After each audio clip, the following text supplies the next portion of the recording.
एक बार संता को गांव का सरपंच बना दिया गया। गांव वालों ने सोचा कि छोरा पढ़ा लिखा है, समझदार है, अगर ये सरपंच बन गया तो गांव की भलाई के लिए काम करेगा। मौसम बदला। सर्दियों के आने के महीने भर पहले गांव वालों ने संता से पूछा, सरपंच साहब इस बार सर्दी कितनी तेज पड़ेगी? संता ने गांव वालों से कहा कि मैं आपको कल बताऊंगा। संता तुरंत ही शहर की ओर निकल गया।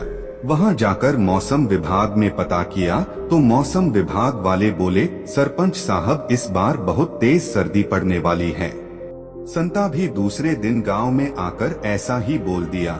गांव वालों को विश्वास था कि अपने सरपंच साहब पढ़े लिखे हैं, शहर से पता करके आए हैं तो सही कह रहे होंगे। गांव वालों की नजर में संता की इज्जत और बढ़ गई। तेज सर्दी पड़ने की बात सुनकर गांव वालों ने सर्दी से बचने के लिए लकड़ियां इकट्ठी करनी शुरू कर दी।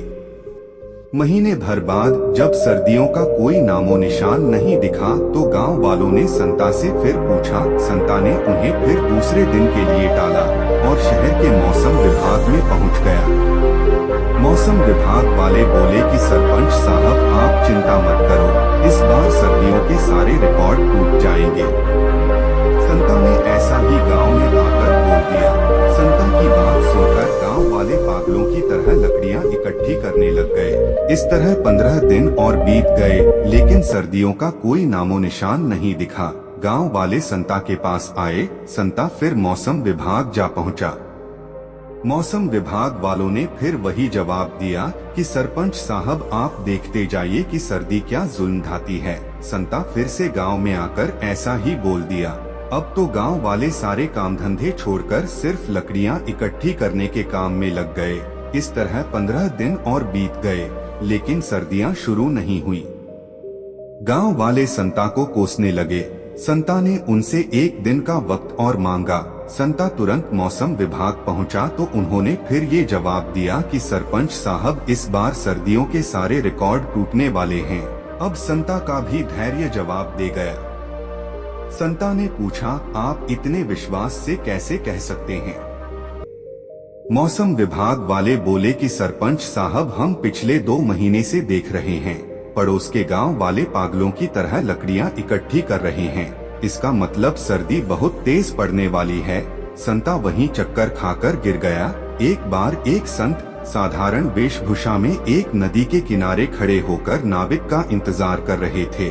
उन्हें नदी के उस पार जाना था, पर नाविक यात्रियों को लेकर दूसरी ओर गया हुआ था। इसी समय एक भभूतधारी साधु वहां पहुंचा और संत जी को व्यंग्य से देखता हुआ नदी के पानी पर ऐसा चल पड़ा जैसे पानी स्थल जमीन हो। पानी पर चलना एक अचंभा की बात है, एक विचित्र अजूबा भी। इसके बावजूद भी संत जी ने उधर ध्यान नहीं दिया। उचटती सी नजर डाली और अपनी सोच ही में निमग्न हो गए कि इस विशेष उपलब्धि पर ध्यान ही नहीं दिया।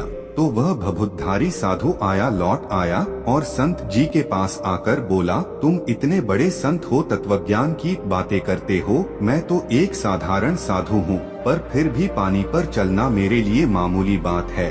तुम कैसे साधक हो? उस संत जी ने मुस्कुराकर पूछा, आपने इस उपलब्धि को प्राप्त करने में कितना समय लगाया महोदय?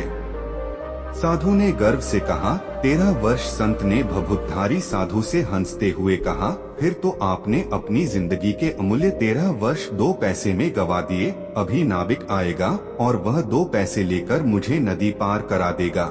इतनी तुच्छ बात के लिए इतना समय नष्ट करना मुझे अज्ञानता लगी, इसलिए मैंने इसके लिए प्रयत्न ही नहीं किया। भारत माता अज्ञानता, विपन्नता और रोग से ग्रसित है, परतंत्र है। इसके गौरव को प्रतिष्ठित करना मुझे इन सबसे अधिक आवश्यक लगा, इसलिए मैं दूसरी बातों को ध्यान ही नहीं दे सका। उस साधु का अहंकार एक पल में नष्ट हो गया। उसने संत जी के सामने हाथ जोड़ते हुए कहा, आप सचमुच महान हैं। आज मेरी समझ में आया कि मैंने अपना जीवन व्यर्थ की सिद्धियों में गवा दिया। जिस शक्ति से मैं किसी का भला नहीं कर सकता, जो मेरे अंदर के मनुष्य को प्रकाशित नहीं कर सकती और शक्ति का होना और न होना एक जैसा है, ने उसे कैसे प्राप्त किया है और उससे समाज और मानवता को क्या मिला है। ये जरूरी है कि आप क्या कर रहे हैं, लेकिन यह भी जरूरी है कि उससे दूसरों का भी फायदा हो रहा है, कि नहीं। सफलता का मतलब केवल भौतिक उपलब्धियों को प्राप्त कर लेना ही नहीं है। सो फ्रेंड्स, हमेशा ऐसा कार्य करने की कोशिश करें जिससे स्वयं के अलावा समाज, देश, सबका हित हो, सबका भला और कल्याण हो। परमात्मा के अनुदान। एक गांव में संत ज्ञानेश्वर का कथावाचन चल रहा था। अपनी कथा में संत ज्ञानेश्वर समझा रहे थे कि ईश्वर ज्ञान, विवेक, शक्ति और भक्ति हमेशा सत्पात्रों को ही देता है। संत के ऐसा कहने पर कथा सुनने आई गांव की ही एक महिला ने कहा, मैं आपसे असहमत हूँ। वह बोली, अगर सब कुछ सत्पात्रों को ही मिलना है तो फिर इसमें भगवान की क्या विशेषता रही। उसकी नजरों में तो सब समान होने चाहिए, उसे तो सबको समान अनुदान देना चाहिए। संत ने उस समय महिला को कोई जवाब नहीं दिया। कथा समाप्त हो गई। वह महिला और बाकी लोग वहां से चले गए। संत ज्ञानेश्वर ने अगले दिन सुबह ही मोहल्ले के एक मूर्ख व्यक्ति को बुलाकर कहा, अमुक स्त्री के पास जाकर उसके आभूषण मांग लाओ। वह व्यक्ति वहां से चला गया और स्त्री के पास जाकर उससे उसके आभूषण मांगने लगा।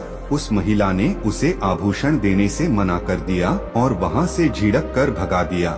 थोड़ी देर बाद संत ज्ञानेश्वर उस महिला के पास पहुँचे और बोले, आप कुछ समय के लिए अपने आभूषण मुझे दे दे।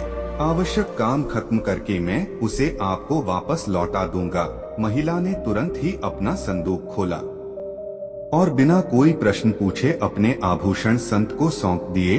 उन आभूषणों को हाथ में लेकर संत ने महिला से पूछा, अभी कुछ देर पहले एक व्यक्ति आपके पास आभूषण लेने आया था, आपने उसे आभूषण देने से मना क्यों कर दिया? महिला ने कहा, मैं उस मूर्ख व्यक्ति को कैसे अपने मूल्यवान आभूषण दे सकती थी।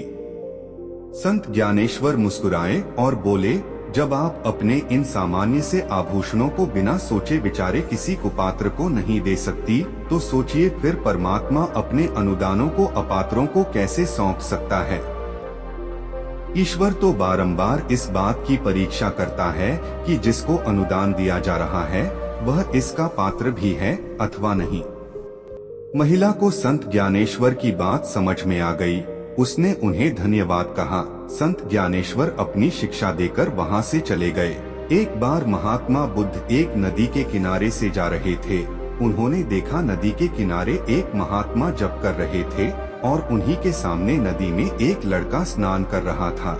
एकाएक उस लड़के का पैर फिसल गया और वह नदी के बहाव के साथ बहने लगा। लड़का सहायता के लिए चिल्लाने लगा। उसकी आवाज सुनकर भी महात्मा अपने जप में लगे रहे। लड़के की आवाज सुन महात्मा ने आंखें तो खोली पर वहां से उठे नहीं। आंखें बंद कर फिर से अपने जप में लग गए। संत महात्मा बिना कोई देर किए नदी में कूद पड़े और उस डूबते लड़के को खींचकर बाहर ले आए। उस लड़के को बाहर निकालकर वह सीधे उस महात्मा के पास पहुंच गए और उनसे पूछा, आप यहाँ बैठकर क्या कर रहे हैं? महात्मा ने जवाब दिया, हम ईश्वर का ध्यान कर रहे हैं, यहाँ बैठकर ईश्वर का जप कर रहे हैं। इतना कहकर महात्मा ने फिर से अपनी आंखें बंद कर ली। संत महात्मा ने फिर से पूछा, इतना जप तप करने के बाद क्या ईश्वर के दर्शन हो गए? महात्मा ने उत्तर दिया, नहीं, ईश्वर के दर्शन नहीं हुए, मन ही स्थिर नहीं हो पा रहा है। संत ने महात्मा को समझाते हुए कहा, मन स्थिर करने के लिए पहले दीन दुखियों की सेवा करो, उनके कष्टों में हिस्सा बटाओ, जरूरतमंद की मदद करो।